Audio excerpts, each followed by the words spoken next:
Yes yes yes yes and good evening good evening good evening. और मैं सुमित शर्मा सबका स्वागत करता हूं आपके अपने चैनल या बैच जी 2026 बैच में, जहां पे आज लेक्चर नंबर 6 पे हैं हम for chapter number 2 biological classification.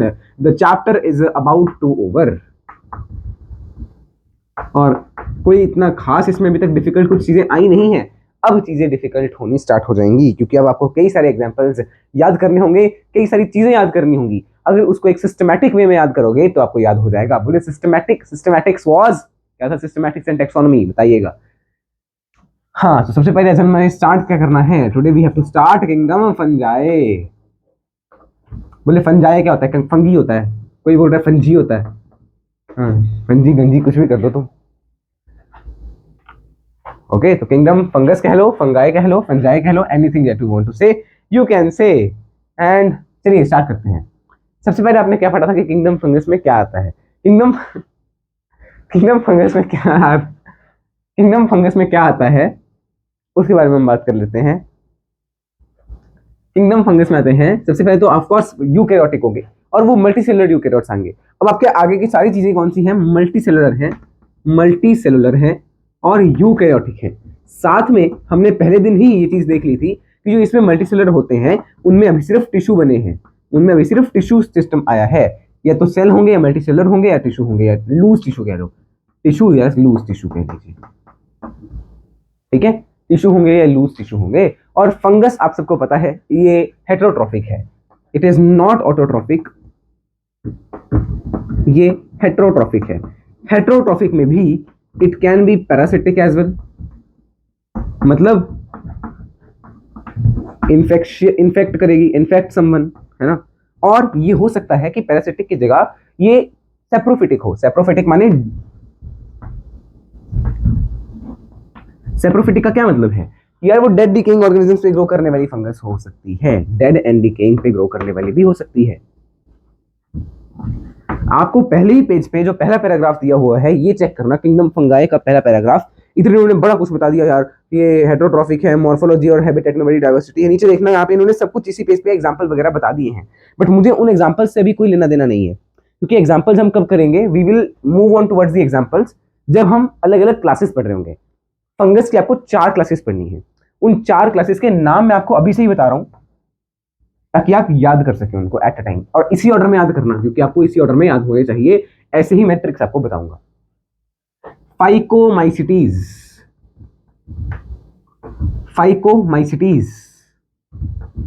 Ascomycetes, बाकी तो याद हो जाएंगे आपको। एस्कोमाइसिटीज, देन कम्स बेसिडियोमाइसिटीज, और at last there is deuteromycetes. इसी ऑर्डर में याद होने चाहिए। These are the 4 classes of the this kingdom. ठीक है, फाइकोमाइसिटीज ये तो चलो खुद याद रख लो कि फाइकोमाइसिटीज सबसे पहले आएगा, फिर बाकी तो एबी डिविलियर्स बनाना बस आपको। एबी डिविलियर मतलब एस्कोमाइसिटीज, बेसिडोमाइसिटीज और ड्यूटेरोमाइसिटीज। ठीक है, ऐसे आप याद कर सकते हो इस चीज को। तो ये हमने पढ़ लिया कि यार किंगडम फंगस में कौन कौन सी क्लासेस आपको पढ़नी है। इसी ऑर्डर में पढ़ाऊंगा, पहले फाइको करेंगे, फिर एस्को, फिर बेसिडियो, फिर ड्यूटेरो। अब हम आते हैं बॉडी ऑफ द फंगस।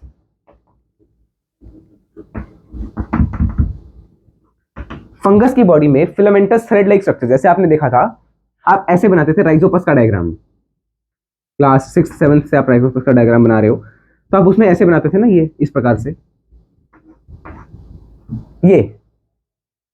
ये जो है इसको आप क्या बोलते थे? हाइफा बोलते थे, हाइफी बोलते थे। और कई बार आप ऐसे करके दूसरी फंगस से इसको जोड़ देते थे, फिर माइसीलियम लिख देते थे, यहाँ पे फिर माइसीलियम लिख देते थे, है ना। और यहाँ पे आप कहते थे कि यार ये चीज है स्पोरेंजियम, इसके अंदर बनते हैं स्पोर्स। याद करो, तो यही आपके पास बॉडी ऑफ फंगस में आएगा। क्या इसमें there are hyphae thread like filamentous structures,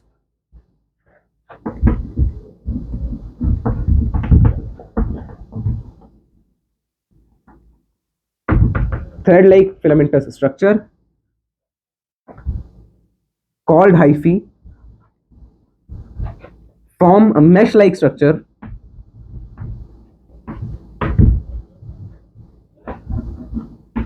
called mycelium। जब ये माइसीलियम मिल गए आपस में तो उन्होंने क्या बना लिया? एक मेश लाइक स्ट्रक्चर बना लिया, जिसको आपने क्या बोल दिया? माइसीलियम बोल दिया। इसको नोट करिए, फिर हम आगे चलेंगे। इसे नीचे आपको दिख रहा है और क्या ये आपको प्रॉपर्ली दिख रहा है? ये मैं चेक कर लेता हूं। बिल्कुल सही दिख रहा है। बोले इतना चिल्ला काहे रहे हो? चिल्लाना पड़ता है, चिल्लाना पड़ता है। ठीक है, तो हाइफी आपको याद होना चाहिए। थ्रेड लाइक स्ट्रक्चर है, थ्रेड लाइक है, ठीक है, और भी लिख लीजिए, थ्रेड लाइक लिख लीजिए। और क्योंकि थ्रेड लाइक है तो बहुत पतला पतला सा होता है। स्लेंडर, स्लेंडर का क्या मतलब है, लॉन्ग भी होगा और साथ में बहुत पतला सा होगा। जैसे आपने पढ़ा होगा लॉन्ग स्लेंडर पार्ट को आपने क्या बोला था, उसमें फिलामेंट बोला था ना, फिलामेंट है या स्टाइल है इन प्लांट किंगडम। अगर आप, अच्छा आपने तो पढ़ा ही नहीं अभी, ठीक है। तो स्लेंडर मतलब पतला सा, टेंडर सा, हल्का सा, जैसे ऐसे हल्का सा हाथ लगा टूट जाए, ठीक है, नोट कर लीजिए ना साथ साथ में। स्लेंडर है, लॉन्ग है और थ्रेड लाइक है। यीस्ट में आपने लिखा यार ये मल्टी सेलुलर है, बट एक यीस्ट ऐसी है, सॉरी एक फंगस ऐसी है जो कि यूनिसेलुलर भी हो सकती है। ओनली वन एक्सेप्शन, जो कि कौन सी है, यूनिसेलुलर फंगस है, बाकी सारी मल्टी सेलुलर है। उसका नाम क्या है, यीस्ट। उसका नाम है यीस्ट, वही यीस्ट जिससे आप बेकिंग वगैरह में यूज करते हो। इसका साइंटिफिक नेम भी लिखना चाहो तो लिख सकते हो, सेक्रोमाइसिस सर्विसी। वैसे भी क्लास 11th 12th में आपने इसको पढ़ना ही है, सेक्रोमाइसिस सर्विसी, नोट कर लो। मैं इसकी पिक्चर क्लिक कर रहा हूँ दोबारा से, क्योंकि अब हमने कई सारी चीजें और भी लिख ली हैं इसी बोर्ड पे। आई होप एंड बिलीव आपने इसको नोट कर लिया होगा। If not, you have not noted, तो जल्दी जल्दी नोट कर लीजिए, मैं यहीं पे खड़ा हूँ।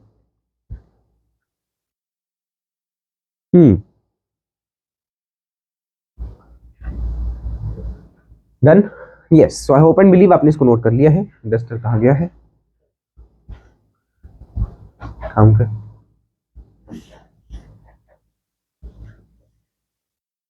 अब हम बात करेंगे टाइप्स ऑफ माइसीलियम की। जो हमने क्लासेस बनाई हैं ये किस बेसिस पे बनाई हैं, इसी पे नीट 2024 में प्रश्न आया था यार, इनमें से कौन सा बेसिस नहीं है इन क्लासेस का। तो वो मैं आपको क्लासेस पढ़ाने के बाद बता दूंगा या पढ़ाने से पहले बता दूंगा, पहले बताने तो ज्यादा बेटर रहेगा। सर नाउ हम क्या कर रहे थे, टाइप्स ऑफ माइसीलियम, कैसे माइसीलियम हो सकता है। देखना ऐसा हो सकता है, देखो इस प्रकार का, जिसमें सेल्स जो है वो ऐसे हैं, ऐसे प्रेजेंट है, इस तरह से सेल्स प्रेजेंट हैं और अलग अलग सेल का अलग अलग न्यूक्लियस है और एक ही न्यूक्लियस एक सेल के अंदर है। ऐसा हो सकता है ना, because they are multi cellular. ऐसा ही होगा माइसीलियम। तो ये टाइप्स ऑफ माइसीलियम में पहला है ये आपका, यहाँ देखो ये जो बाउंड्री है इसको बोलते हो सेप्टा। अगर ये सेप्टा प्रेजेंट है तो ये सेप्टेट हो गया, और सेप्टेट के साथ आप लिख देंगे ब्रांच्ड। ये सेप्टेट एंड ब्रांच्ड माइसीलियम है। सबसे पहला है सेप्टेट एंड ब्रांच्ड। इसी से उल्टा सेकंड वाला कैसा होगा, देखो सेकंड वाले में क्या है, सेप्टा हट गई, नाउ सेप्टा इज रिमूव। उसके कई सारे कारण हो सकते हैं, बट सेप्टा रिमूव हो गई तो आपको सिर्फ ऐसे न्यूक्लियस ही न्यूक्लियस दिख रहे हैं। तो ये आपको मल्टी न्यूक्लियस स्ट्रक्चर दिख रहा है, इसमें सेप्टा नहीं है, तो सेकंड वाले में सेप्टा इज एब्सेंट, तो इसलिए इसको आप बोलते हो असेप्टेट, असेप्टेट। ऑलराइट, ये कैसी है, असेप्टेट है। अब असेप्टेट कैसे हुई होगी उसके ऊपर बात करते हैं। सबसे पहली चीज, इसको पहले आप नोट करो, फिर अगले पेज पे लिखा देता हूँ वो चीज, बिकॉज उसमें थोड़ा सा आपको पेज चाहिए होगा, बढ़िया प्रॉपर जगह चाहिए। एक मिनट यार, ये थोड़ा, हाँ अब ठीक लग रहा है, फिर भी थोड़ा बेटर सा हो गया, फोकस नहीं था पे कैमरा। दांत काहे निकाल रहे हो हैं, आज इधर कोई बैठा भी हुआ है, नंबर 1 बुलशिट का है, छोटी मोटी पदवी का भी नहीं, नंबर 1 बुलशिट का है। देख रहा है क्या हो रहा है। हाँ, तो हम बात कर रहे थे असेप्टेट की। अब असेप्टेट होने के दो कारण हो सकते हैं, नंबर 1 सिनोसिटिक और नंबर 2 इज सिंसिशियम। सिंसिटियम बोल दो या सिंसिशियम बोल दो, सेम ही बात है, प्रोनाउंसिएशन की ही फर्क है। अब देखना, सबसे पहला है सिनोसिटिक में क्या होगा, हो सकता है कि सेल ने डिवाइड जब कर रहा है तो सेल डिवाइड नहीं किया, सिर्फ कैरियोगेमी हुई, कैरियोकिनेसिस हुआ। कैरियोकिनेसिस का मतलब हुआ, कैरियो का क्या मतलब होता है, जैसे यूकैरियोट बोलते हैं, तो कैरियो का क्या मतलब होता है, न्यूक्लियस। तो सिर्फ न्यूक्लियस, अच्छा देखो कैरियोगेमी, सॉरी कैरियोकिनेसिस की बात कर रहे थे हम, कैरियो का क्या मतलब है? कैरियो का मतलब है न्यूक्लियस, और काइनेसिस का मतलब होता है डिवीजन। मान लो सिर्फ न्यूक्लियस डिवाइड कर रहा है, ये एक सेल है, इसका सिर्फ न्यूक्लियस डिवाइड किया। अब दो न्यूक्लियस हो गए बट सेल डिवाइड नहीं किया, मतलब इसका साइटोप्लाज्म जो है डिवाइड नहीं हुआ, एक ही साइटोप्लाज्म के अंदर हो गए। ऐसी चार न्यूक्लियस, तो इसको बोलते हैं कैरियोकाइनेसिस हो रही है बट साइटोकाइनेसिस नहीं हो रही। तो सिंसिटियम के केस में यही होता है। The multinuclear condition, multinuclear condition is due to karyogamy not followed by karyogamy लिख दिया फिर से मैंने, एक्चुअली ना ये रिप्रोडक्शन में आता है karyogamy, karyokinesis not followed by cytokinesis. Cytokinesis का मतलब साइटोप्लाज्म का डिवीजन, ठीक है ना। कैरियोकाइनेसिस समझा दिया, साइटोकाइनेसिस भी आपको पता लग गया। तो इस कंडीशन में आप बोलेंगे कि वो असेप्टेड तो हुआ बट कैसे हुआ? सिनोसिटिक कंडीशन के कारण हुआ। मतलब पहले मान लो ऐसे था ना, तो उसने जब डिवाइड कर रहा है या एक सेल जब डिवाइड कर रहा है तो वो सेल डिवाइड तो कर रहा है बट उसमें साइटोप्लाज्म इज नॉट डिवाइडिंग, सिर्फ न्यूक्लियस ही बार बार खुद को डबल कर रहा है। ठीक है, पहले एक न्यूक्लियस था, फिर दो हो गए, फिर तीन हो गए, चार हो गए, पांच हो गए, इस तरह से न्यूक्लियस डिवाइड कर रहा है but cell is not dividing, यानी कि साइटोप्लाज्म इज नॉट डिवाइडिंग। समझ में आया? समझ में आया? समझ में आया क्या? मगज में आया क्या? बोल। अब तो देख नहीं रहा बैठा ईयरफोन्स लगा के, सुना नहीं कि पढ़ ले। सिंसिटियम, सेकेंड है सिंसिटियम। हो सकता है कि पहले सेप्टा प्रेजेंट हो बट बाद में, पहले जो है वो सेप्टा प्रेजेंट थे मान लीजिए, बाद में क्या हुआ, सेल ने क्या किया, ये दोनों सेल ने बोला कि यार हम एक हो जाते हैं, हम अपनी सेल वॉल को मिटा देते हैं। इन्होंने अपनी सेल वॉल को मिटा दिया तो सेल वॉल डिसॉल्व हो गई। फिर इन दोनों ने बोला, इन्होंने भी डिसॉल्व कर ली, इन दोनों ने भी डिसॉल्व कर ली, इन दोनों ने भी, सबने डिसॉल्व कर ली। तो क्या आपको ऐसा नहीं लगेगा कि यार ये सिनोसिटिक है? क्या ये एसेप्टेट है? लगेगा ना। तो वही है इसमें। सिंसिटियम में क्या होता है? सिंसिटियम में क्या होता है? सिंसिटियम में the multi nuclear condition, the multi nucleate लिख लीजिए, मल्टी न्यूक्लियर लिख लीजिए, condition arises due to the fusion of cells, fusion of cells, cells fuse हुए हैं by dissolution of cell wall, by dissolution of cell wall. समझ आया? अब आपको याद क्या रखना है? तो पहले तो ये बताओ, जो चार क्लासेस मैंने बताई थी क्या उनके नाम याद हो गए? कौन सी थी? सबसे पहले थी फाइकोमाइसिटीज, देन एस्कोबैसिडियो एंड ड्यूटेरोमाइसिटीज। ये चार क्लासेस थी। उसमें से आपको क्या याद रखना है वो मैं आपको बताऊंगा, पहले आप इसको नोट करिए। सारी की सारी ही सेप्टेट हैं, ब्रांच्ड हैं, सिवाय एक के। वो एक कौन सी है? फाइकोमाइसिटीज है। चेक करो, फाइकोमाइसिटीज में सबसे पहली लाइन में लिखा है क्या? पहली में नहीं लिखा, नेक्स्ट लाइन में, सेकंड लाइन चेक करो, द माइसीलियम इज असेप्टेट एंड कौन सा लिखा? ये लिखा। सिंसिटियम नहीं लिखा, मतलब उसमें सिनोसिटिक के कारण हो रहा है, उसमें न्यूक्लियस डिवीजन हो रही है और साइटोकाइनेसिस नहीं हो पा रही है। एग्जांपल्स के बारे में बात कर लेते हैं। सेप्टेट एंड ब्रांच्ड में कौन से एग्जांपल्स आएंगे? सारे वो एग्जांपल्स जो किस क्लास के हैं? किस क्लास के हैं? फाइकोमाइसिटीज को छोड़ के बाकी सारे तो सेप्टेट ब्रांच थे, यानी कि एस्कोमाइसिटीज। देखो माइसिटीज कैसे याद रखोगे? ये हमने जो क्लासिफाई किए हैं ये हमने कई सारे कैरेक्टर्स के ऊपर बेस्ड किए हैं कि यार इनका मतलब इनका माइसीलियम कैसा है। सबसे पहला कंडीशन तो आपने यही देख लिया माइसीलियम कैसा है। सेकंड, और भी हम कई सारी कंडीशंस के ऊपर बात करेंगे, इनके स्पोर कैसे हैं, इनका मतलब कई सारी चीजें हम देखेंगे, रिप्रोडक्शन कैसा है, किसमें डाइकैरियन बन रहा है, किसमें डाइकैरियन नहीं बन रहा, इस सारी चीज को हम समझेंगे। बोले डाइकैरियन क्या है आगे पता चलेगा, ठीक है। तो इन सब बेसिस पे हमने इनको चार क्लासेस में डिवाइड किया है। सबसे पहली क्लास थी आपके पास फाइकोमाइसिटीज, उसमें जो है सेप्टा प्रेजेंट नहीं है, यानी वो असेप्टेट है और सिनोसिटिक है, और बाकी सारे ही सेप्टेट हैं और ब्रांच्ड हैं। तो एस्कोमाइसिटीज, और देखो माइसीलियम से याद रखो माइसिटीज, बाकी तो पीछे वाला तो याद ही रहना चाहिए। Ascomycetes, basidiomycetes and deuteromycetes, and at last जो है असेप्टेट एंड सिनोसिटिक। असेप्टेट, सिनोसिटिक, ये कौन सी क्लास में है? इसकी क्लास थी सबसे पहली वाली, यानी कि phycomycetes. Phycomycetes. I hope and believe आपने नोट कर लिया। मैं इसकी पिक्चर क्लिक कर रहा हूँ, जल्दी इसको नोट कर लो। सेप्टेट ब्रांच टेस्कोमाइसिटीज, बेसिडोमाइसिटीज और डिट्रोमाइसिटीज हैं, और असेप्टेट सिनोसिटिक कौन सा है? फाइकोमाइसिटीज है। आई होप एंड बिलीव आपने इसको नोट कर लिया होगा, मैं है ना? हाँ जी, आई एम बैक। एक्चुअली उसे बाहर जाना था तो इसलिए मैं दरवाजा वगैरह खोला था, तो उसके लिए पॉज किया था। कहाँ थे हम? हाँ, ये सेप्टेट ब्रांच पूरा क्लियर हो गया। अब अगला है रिप्रोडक्शन के बारे में। इसको नोट करो। मैं पिक्चर पता नहीं क्लिक की होगी कि नहीं, दोबारा कर लेते हैं, कोई बात नहीं। अगर दोबारा आ गई तो कोई दिक्कत नहीं है, इट वॉज क्लिक की होनी चाहिए। अब है रिप्रोडक्शन। ये सारे बेसिस हैं कि हमने किस बेसिस पे इन 4 क्लासेस को हमने डिवाइड किया है। उसी बेसिस पे यहाँ पे मैं लिखवा रहा हूँ आपको।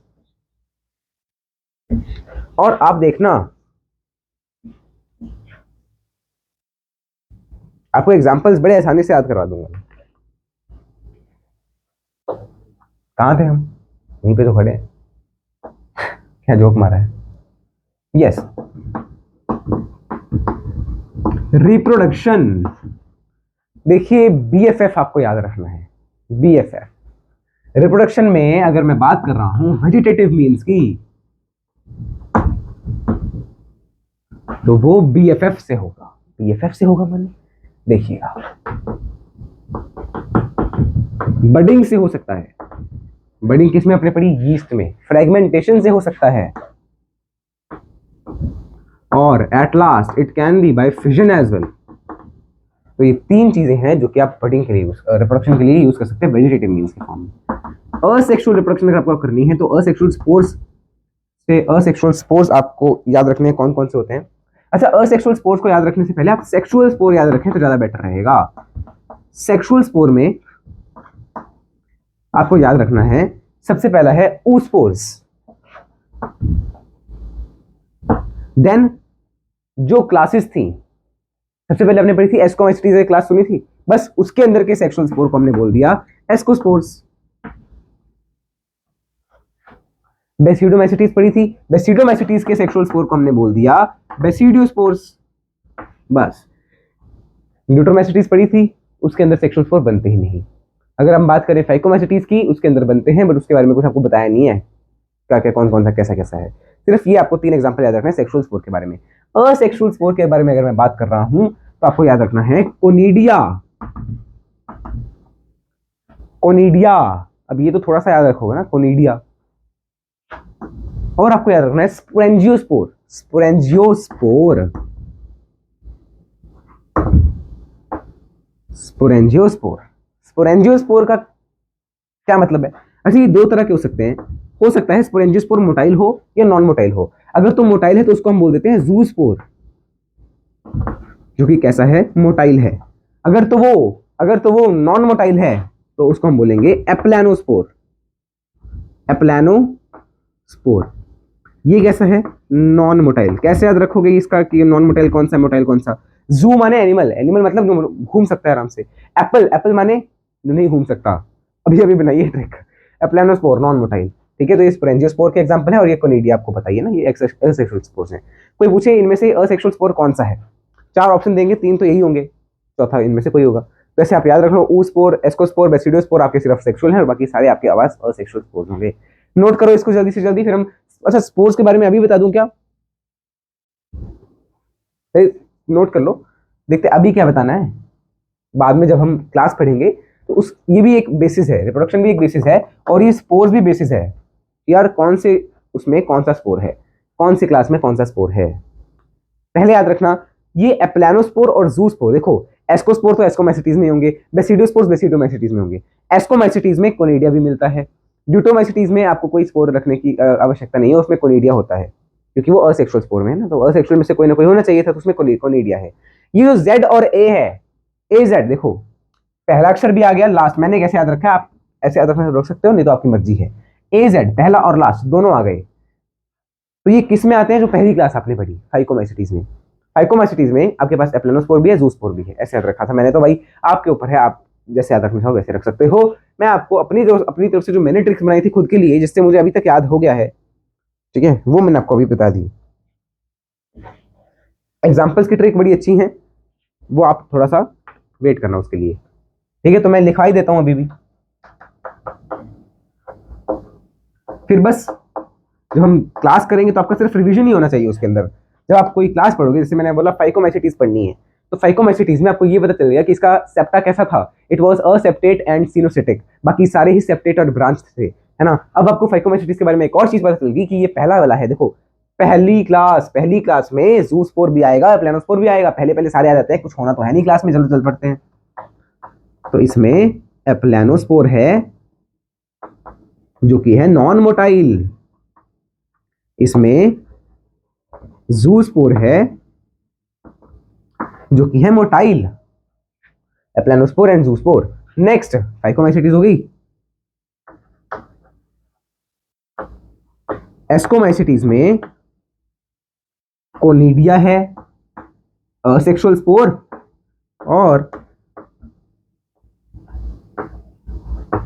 एस्कोस्पोर है सेक्सुअल स्पोर। अच्छा एस्कोस्पोर कहां बनेगा?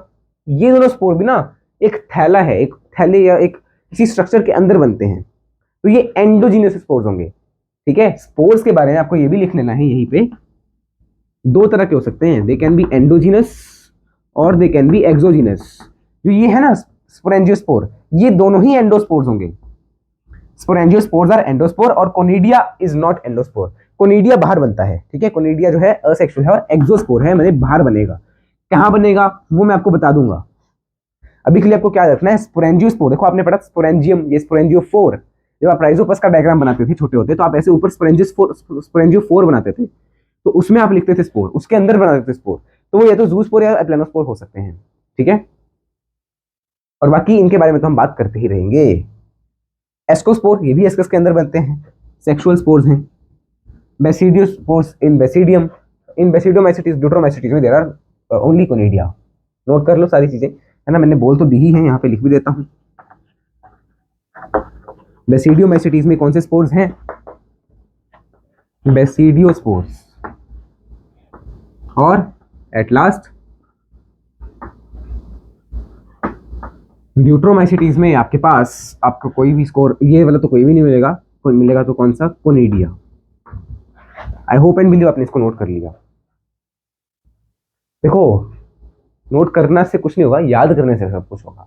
इसको साथ में याद रखना। अगर कोई मान लो किसी ने नोट नहीं किया पर उसने मेरी ट्रिक्स सुन ली और उसको ट्रिक्स याद रह गई, याद रहनी चाहिए, तो उसका फायदा भी हो जाएगा। ऐसे कोई फायदा नहीं है यार, आपने ट्रिक सुनी फिर भूल गए कल तक को, फिर क्या फायदा। इसके पिक्चर क्लिक कर रहा हूँ, जल्दी जल्दी आप भी नोट करो। आई होप एंड बिलीव आपने नोट कर लिया। अब हम इसकी रिप्रोडक्शन के बारे में बात करते हैं कि सेक्सुअल साइकिल कैसे चलती है इनके अंदर। ठीक है, मैंने पिक्चर भी क्लिक कर ली। देखो फंगस को पढ़ने के लिए आपको 2 दिन तो लग ही जाएंगे ना, 6 और 7वां लेक्चर तक मान लो, और 8वां लेक्चर आप उसमें लगा दो, जो आपका लास्ट में वायरस वायरॉइड्स प्रॉन्स, और 9वां लेक्चर आप उसके लिए मान लो क्वेश्चंस के लिए। ठीक है, तो 9 लेक्चर्स में ये चैप्टर मैं कंप्लीट करवा दूंगा। फिर हम चलेंगे 3rd चैप्टर की तरफ, जो कि अच्छा प्लांट किंगडम स्टार्ट करने से पहले हम कोई एनिमल वाला चैप्टर भी पढ़ लें क्या? बिकॉज प्लांट अभी मेरा 2रा चैप्टर चल रहा है बॉटनी का, इसके बाद हम देखेंगे कोई ना कोई एनिमल वाला चैप्टर, जूलॉजी का चैप्टर स्टार्ट कर लेंगे। ठीक है, देखते हैं, चलो देखेंगे कहाँ थे हम किंगडम फंगस में।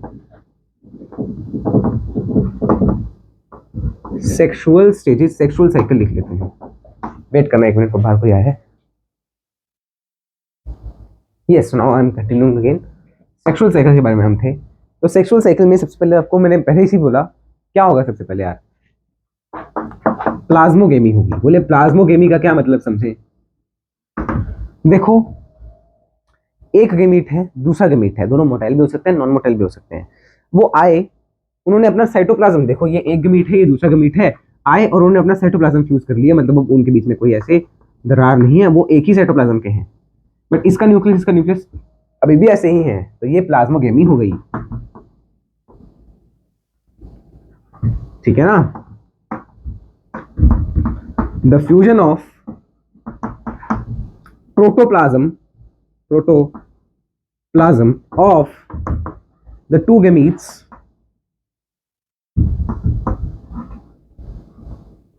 दो गेमीट्स का जो है प्रोटोप्लाज्म फ्यूज कर रहा है, जो कि मोटाइल भी हो सकते हैं और नॉन मोटाइल भी हो सकते हैं, इसी को आपने क्या बोल दिया? प्लाज्मोगेमी बोल दिया।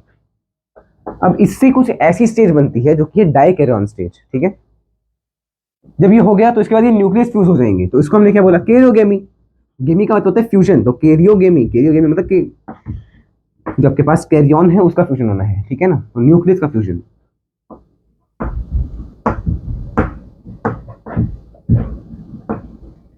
फ्यूजन ऑफ द न्यूक्ली, उसको अपने क्या बोल दिया, कैरियोगेमी। इससे जो बनेगा ज़ायगोट बनेगा, ठीक है। एंड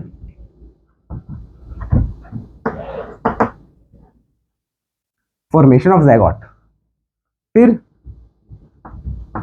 मियोसिस इन ज़ायगोट, इस ज़ायगोट में होगी मियोसिस, मियोसिस माने 2n है तो इससे डिप्लॉइड हैप्लॉइड स्ट्रक्चर बनेगा, to form haploid spores.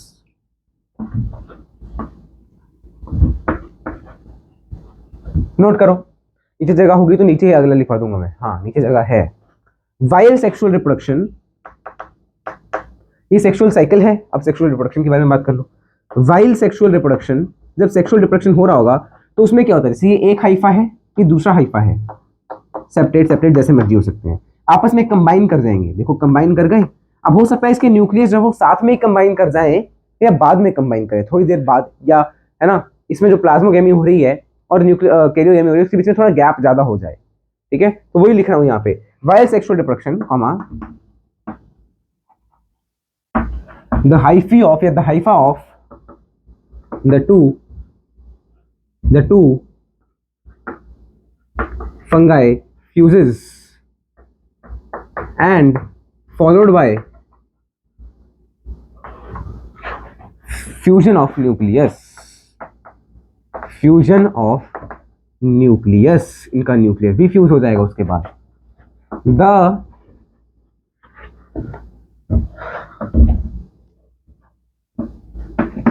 gap between the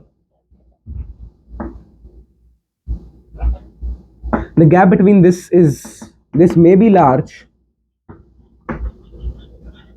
and lead to a dikaryon stage, lead to a dikaryon stage। जैसे यहाँ पे है, अभी देखो न्यूक्लियस फ्यूज नहीं किया तो कितने कैरियोटिक हो गया ये, इसको मैं मोनो मतलब इसमें कितने न्यूक्लियस हैं, 2 न्यूक्लियस है ना, इसको हमने क्या बोलते हैं, डाइकैरियन स्टेज। अभी मैं इसको क्या लिखूंगा, 2n लिखूं क्या, नहीं। इसको n लिखूं क्या, नहीं। इसको मैं लिखूंगा n+n, यार एक n है दूसरा n है, वो अभी फ्यूज नहीं किए, फ्यूज कर जाते तो हम 2n लिखते, टू अ डाइकैरियन स्टेज, जो कि कैसी है, n+n है, मतलब इनमें थोड़ा सा ये ज्यादा टाइम तक ऐसा रह रहा है डाइकैरियन स्टेज, उसके बाद इसमें वो हो रही है कैरियोगेमी, ठीक है। अभी डाइकैरियन स्टेज किस किस में होगा, डाइकैरियन स्टेज किस किस में होगा, याद करो, पहली थी फाइकोमाइसिटीज, फिर बाकी एबी डिविलियर्स, ये भी एबी डिविलियर्स के अंदर ही होता है, यानी कि एस्कोमाइसिटीज और बेसिडियोमाइसिटीज के अंदर। बोले डिविलियर्स, ये आ गया ना डिविलियर्स डी, बेसिडियोमाइसिटीज के अंदर होता है डाइकैरियन स्टेज, ठीक है, यानी n+n स्टेज, मतलब अभी फ्यूज नहीं किया है। नोट करो, यहां तक हम रीड कर लें क्या, यहां तक हम रीड कर लेते हैं, ओके। इसको आप बोल देते हो डाइकैरियोफेज। लेटर द पेरेंट, ये बाद में फ्यूज कर जाएंगे, या अभी लिख लो, लिखना है तो बाद में फ्यूज कर जाएंगे, इतना तो पता ही है। Letter fuse to form 2n, बाद में ये 2n बन जाएंगे, ठीक है, देखो लिखा हुआ है डिप्लॉइड, ओके। अब हम यहाँ से इसको रीड कर लेते हैं, या पूरा रीड करने की आवश्यकता नहीं है, मैंने कुछ चीजें यहाँ पे नहीं बताई है, जैसे ऊपर लिखा हो ना पेनिसिलियम, ये सब कॉस्मोपॉलिटन की अभी नहीं बताया मैंने, ठीक है। ये तो पता ही सबको कि फंगस भी कॉस्मोपॉलिटन है, जैसे मैंने आपको ये तो बैक्टीरिया में बताया था, बैक्टीरिया और फंगस और कॉस्मोपॉलिटन यूबिक्विटस हर जगह है, ठीक है। तो अब इसी के साथ आपका जो फंगस का पहला पार्ट है वो मैंने कंप्लीट करवा दिया है, बाकी हम जो इसकी क्लासेस हैं वो नेक्स्ट लेक्चर में कवर करेंगे। इसको नोट करो, मैं इसकी पिक्चर क्लिक कर रहा हूँ, फिर आज के लेक्चर को हम यहीं तक रखेंगे, और होमवर्क में आपको 5 डीपीपीज तक करनी है, पहले मैंने 3 तक दी थी ना, 2 डीपीपीज आप और बढ़ा लीजिएगा होमवर्क में,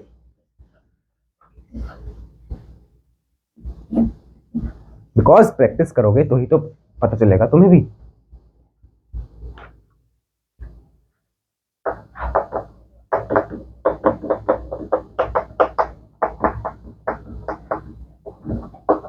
और साथ में रिवाइज कर लेना है, अभी एग्जाम्पल कोई नहीं आया, फाइकोमाइसिटीज के एग्जाम्पल, बेसिडियोमाइसिटीज के, ड्यूट्रोमाइसिटीज के, है ना, एस्कोमाइसिटीज के, इन सब के एग्जाम्पल जब आएंगे तब आपको समझ में आएगा कि ये चैप्टर क्या है। अब तक आपको सारा कुछ सिंपल लग रहा है, ये भी किसी किसी को आज सिंपल लगा होगा, बट ये भी कॉम्प्लेक्स चीज़ें थी। अगर आपको समझ आई हैं तो बेटर है, ठीक है। चलिए फिर मिलते हैं हम अगले लेक्चर में, तब तक के लिए जय श्री कृष्ण, राम राम, सीताराम, राधेश्याम, श्रीमन नारायण, राम राम।